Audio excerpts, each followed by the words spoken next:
লাইসেন্সের বাড়ার কোনো বিষয় নাই। বৈধ মালিকরা টমটম যাদের টমটম আছে তারাই লাইসেন্স নিতেছে হতে পারে। যেমন মনে করেন একজন কর্মজীবী, শ্রমজীবী, চাকরিজীবী যে কারো তো একটা গাড়ি থাকতে পারে, তো যে ওই গাড়িটা চালানোর জন্য তো একটা লাইসেন্স দরকার। সেই হিসেবে টমটমের মালিকই লাইসেন্সের মালিক, কেউ লাইসেন্সের মালিক নয়। প্রকৃত লাইসেন্স মালিকের বৈধ হিসাবে গণ্য করা হোক, আর অবৈধ মিশুক, অবৈধ টমটম, ডুপ্লিকেট টমটম লাইসেন্স বাতিল করা হোক।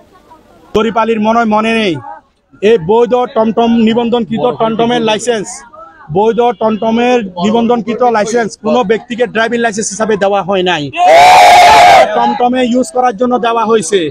আমার দুইটা টমটম থাকতে পারে, আমার দুইটা টমটম থাকতে পারে, আমার একটা টমটমের মধ্যে লাইসেন্স ইউজ হইতে পারে, আমার একটা টমটম নষ্ট হইতে পারে। সেই টমটম যে নষ্ট হওয়া টমটমের মধ্যে ওই লাইসেন্সটা ছিল, ওটা যদি আমার যেটা চালু আছে ওই টমটমের মধ্যে লাগাইয়া চালাইলে না বা কোনো কারণে চালক চেঞ্জ হইলে ওইটা নাকি ভাড়া দেওয়া। এখন জরিপালি সাহেব, আপনি তো এই ব্যবসার সাথে 14 বছর বিগত 16 বছর জড়িত ছিলেন। আপনি যখন লাইসেন্স গুলা বেঁচে গেছেন বা আপনি যখন লাইসেন্স গুলা বিক্রি করে গেছেন, আপনি যখন গ্যারেজ করতেছেন ওইখানে অবৈধতা নাই? যত অবৈধতা আমাদের ব্যাপারে চলে আসছে, আপনার থিওরি আমরা বুঝে গেছি। আপনি চাচ্ছেন কি নতুন ভাবে নিবন্ধন হবে, নতুন ড্রাইভার যেগুলা নিয়ে আসছেন, নতুন ড্রাইভার যেগুলা নিয়ে আসছেন, যাদেরকে লুপ দেখিয়ে, লালসা দেখিয়ে, গুলিয়ে, লুপিয়ে, 5 টাকার চা খাওয়াইয়ে নিয়ে আসছেন, তাদেরকে বলছেন মিশুকের লাইসেন্স দেবো, মিশুকের লাইসেন্স দেবো, টমটমের লাইসেন্স দেবো।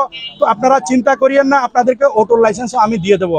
তো এখানে যে জরিপালি ব্যান্ডে টুকটা আছে আমরা তো জানা ছিল না, আমরাও নেবো তাদের থেকে লাইসেন্স আছে, কিন্তু এরকম কেউ প্রমাণিত না। কত হয়েছে থাকতে পারে, আমার পরিবার যদি 5টা লাইসেন্স থাকতো, আমি 5টা গাড়ি ছিল, হঠাৎ আমার গাড়িগুলো যদি নষ্ট হয়ে যায়, আমি পারতেছি না যে আমি আরেকজনকে হেল্প করতেছি, ওটা তো কিন্তু অবৈধ না। আপনারা যদি একজন যদি পরিষেবা এভাবে তদন্ত করতে হবে যে একজন যদি 5টা যদি লাইসেন্স থাকে, আমরাও চাই সেটা বাতিল হয়ে যাক, সেটার জন্য আমরা দুঃখিত না। কিন্তু কত হচ্ছে সবাই তো চাই একজনের লাইসেন্স নেই, একজনের গাড়ি আছে, তাই এটা তো ভাড়া দিয়ে 50 টাকা 100 টাকার জন্য ভাড়া দিয়ে একটা মাসে হেল্প করতেছে।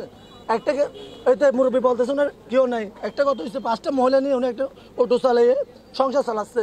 তো এটা তো অবৈধ কোনো কারণ না। যে মিশুকগুলো চালাচ্ছে, যে কালকে ড্রাইভারগুলো আসছে, কেউ বলতে পারবে না যে ওই লাইসেন্স দিয়ে তো ইউনিফর্মটা বানাইছে, ওই লাইসেন্স না থাকলে ইউনিফর্ম তো ট্রাফিক বাইরে তো দেয় নাই।